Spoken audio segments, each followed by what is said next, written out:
राधा स्वामी बच्चों, हालांकि लेसन 1 का लिंक मैंने आपको पिछले हफ्ते भेज दिया था, फिर भी कई बच्चों का ऐसे मेरे पास फ़ोन आया कि उन्हें बहुत अच्छा नहीं समझ में आया, तो मैं ये लेसन 1 आपको फिर से पढ़ा रही हूँ।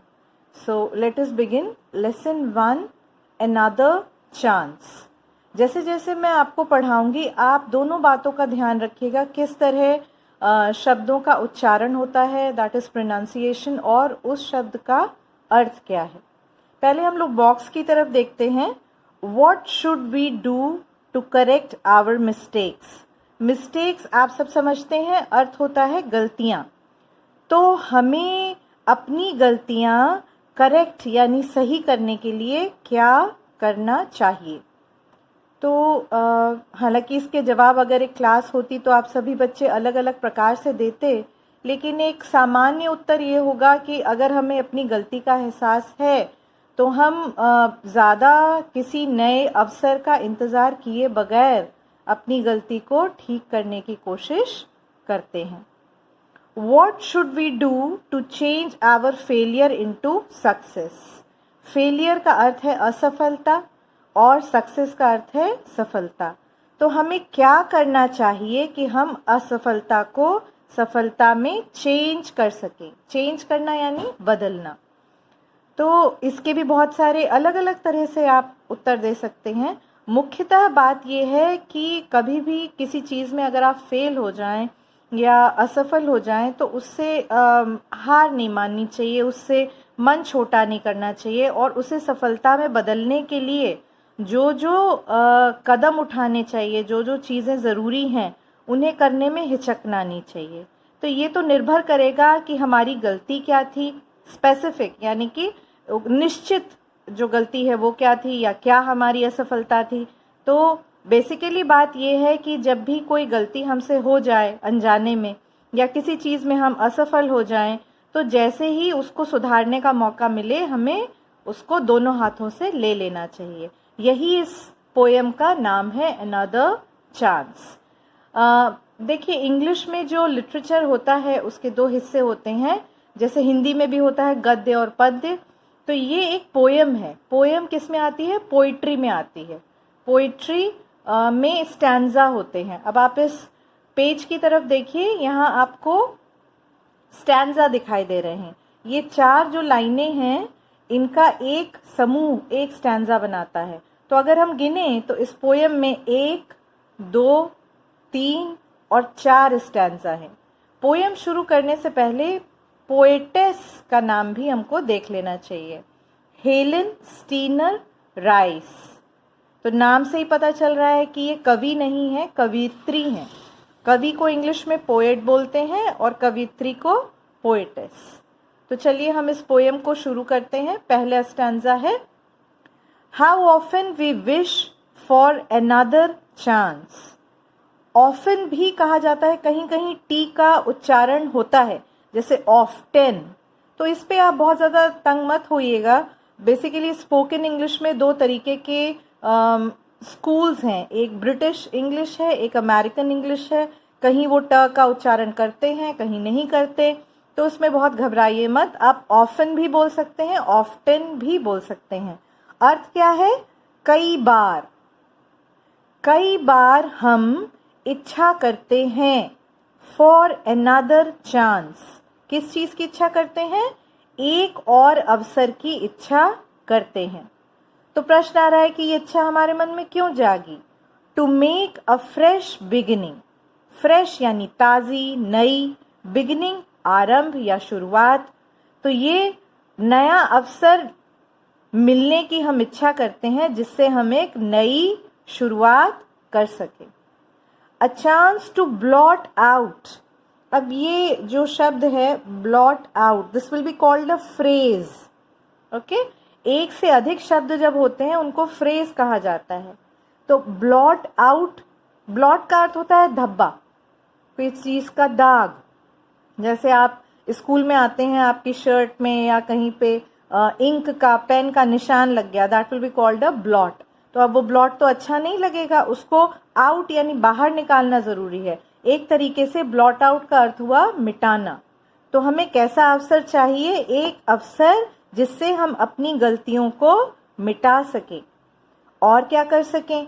Change failure into winning. Winning is a synonym of the word success which we just discuss. Success का अर्थ क्या था? सफलता। तो विनिंग का भी अर्थ हुआ जीतना, दोनों लगभग एक जैसे हैं। तो हमें एक अवसर चाहिए जिससे हम अपनी गलतियों को मिटा सकें और असफलताओं को सफलता में या जीत में बदल सकें, चेंज कर सकें। आगे बढ़ते हैं। It does not take a new day, नया दिन, न्यू डे नया दिन। It does not take a new day to make a brand new start.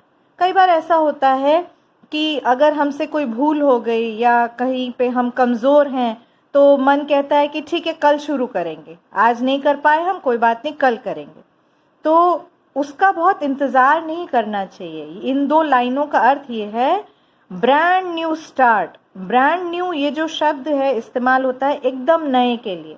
जैसे आप कोई नया कपड़ा खरीद के लाए या कार खरीद के लाए बड़े होके कोई भी चीज़, तो उसको हम कहते हैं ब्रांड न्यू, एकदम नया। तो पोइटेस ये कह रही हैं कि नई शुरुआत करने के लिए नए दिन की ज़रूरत नहीं है। ओके, आप वो काम अभी भी कर सकते हैं। तो अगर इसकी ज़रूरत नहीं है तो किस चीज़ की ज़रूरत है? It only takes a deep desire. Okay, deep यानी बहुत गहरा, गहराई ऐसे समझिए जैसे कि समुद्र की गहराई। तो ऐसे ही अगर हम अपने मन के अंदर झांकें तो यहाँ भी कुछ भाव ऐसे होते हैं जो बहुत गहरे होते हैं। इच्छा का ही शब्द है डिज़ायर। तो अगर नए दिन की ज़रूरत नहीं है तो किस चीज़ की ज़रूरत है? डीप डिज़ायर की, बहुत प्रबल इच्छा की ज़रूरत है। To try with all our heart. कैसी इच्छा? कि हम अपने पूरे मन के साथ, पूरे दिल के साथ ट्राई करें, कोशिश करें। यानी जो गलती हमसे हो गई थी या जो असफलता हमने देखी थी, इसको बदलने के लिए और गलती को हटाने के लिए हम कोशिश करें। और कैसी करें? विद ऑल आवर हार्ट, पूरा मन लगा करके, दिल लगा करके। ठीक है, अगर हम ऐसा करेंगे, ठीक है, तो और भी बहुत सारी अच्छी चीज़ें होंगी। आगे बढ़ते हैं। कवित्री ये भी कह रही हैं कि काश मुझे एक और अवसर मिल जाए। To live a little better. Live यानी जीना, जीवित रहना। लिटिल बेटर थोड़ा बेहतर। तो जैसे हम अभी हैं उससे थोड़ा बेहतर जीवन जिएं।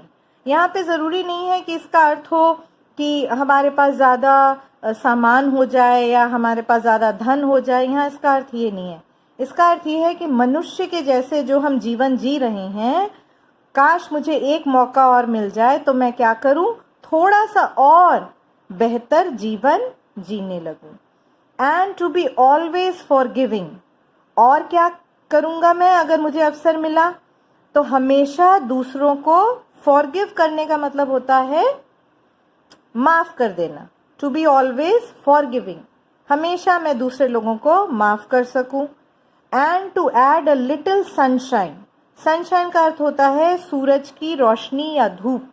ठीक है, तो क्या होता है, आमतौर पे आपने देखा होगा कि जब बारिश का मौसम होता है या बहुत ही अंधेरा सा हो जाता है तो माहौल बहुत अच्छा नहीं होता, मन में अच्छे भाव नहीं आते, दुखी हो जाता है इंसान। लेकिन वहीं जब सूरज निकल आता है, धूप निकल आती है, रोशनी हो जाती है तो अच्छा लगने लगता है। ठीक है, तो वो क्या कह रही है? And to add a little sunshine to the world in which we are living. जिस विश्व में हम रह रहे हैं वहाँ पे हम थोड़ी सी धूप या रोशनी और जोड़ सके। तो इसका देखिए, पोयम में एक होता है लिटरल मीनिंग। लिटरल यानी शब्द का क्या अर्थ है, एक होता है उसका एक्चुअल या हिडन मीनिंग। ओके, कि कवित्री कहना क्या चाह रही है, कवि कहना क्या चाह रहा है। कवि ये कहना चाह रहा है कि जिस विश्व में, जिस दुनिया में हम लोग रहते हैं वहाँ हम थोड़ी और रोशनी जोड़ें। मतलब हमारे होने से, हमारे व्यवहार से, हमारी बातचीत से जो हमारे आसपास की दुनिया है वो कैसी हो जाए? अंधकारमय ना हो, बल्कि सनशाइन यानी कि सूरज की रोशनी जैसी से भरपूर हो। ठीक है, तो आखिर में क्या कहती है poetess? So never give up in despair. Despair का अर्थ है निराशा। ठीक है, तो गिव अप यानी छोड़ देना, सरेंडर कर देना, हथियार डाल देना, दुखी होकर के बिल्कुल हार मान लेना। तो वो ये कह रही है कि कभी भी निराशा में हार मत मानना। And think you are through. देखिए यहाँ थ्रू के दो अर्थ हैं। एक होता है जरिए, ठीक है, किसी चीज के जरिए जाना। यहाँ पे इसका अर्थ है किसी काम को खत्म कर देना। ठीक है, तो कभी आप निराश हो तो ये मत सोचिए कि आप उसके जरिए जा चुके हैं, मतलब वो बात अब तो खत्म हो गई। ऐसा हमको नहीं सोचना चाहिए। क्यों नहीं सोचना चाहिए? For their is always a tomorrow. क्योंकि हमेशा क्या है, एक कल है, एक नया दिन होगा कल। एंड द होप, और साथ ही वो एक आशा लेके आएगा, ऑफ स्टार्टिंग अ न्यू, फिर से नई शुरुआत करने की आशा लेकर आएगा। तो ये हमारी पोयम है। नीचे इसके एक और लाइन आपको दिखेगी। दैट इज जनरली, अगर स्टोरी होती है तो उसको कहते हैं मॉरल ऑफ द स्टोरी, कि हमने उससे हमें क्या शिक्षा मिली, या यहाँ पे हो सकता है कि कविता से हमने क्या शिक्षा मिली। तो यहाँ लिखा है प्रैक्टिस मेक्स परफेक्ट। ठीक है, अभ्यास करने से हमें हम किसी भी चीज़ में बहुत ही सक्षम हो जाते हैं या बहुत ही गुणी हो जाते हैं। आपने हिंदी में दोहा सुना होगा, करत करत अभ्यास के जड़मति होत सुजान, रसरी आवत जाते सिल पर पड़त निशान। तो वही वाला भाव यहाँ पे आया है कि हम अगर अभ्यास करते रहेंगे तो हम अपनी गलतियों को भी सुधार लेंगे और जो असफलताएं हमें मिल रही हैं उनको भी हम ठीक कर लेंगे।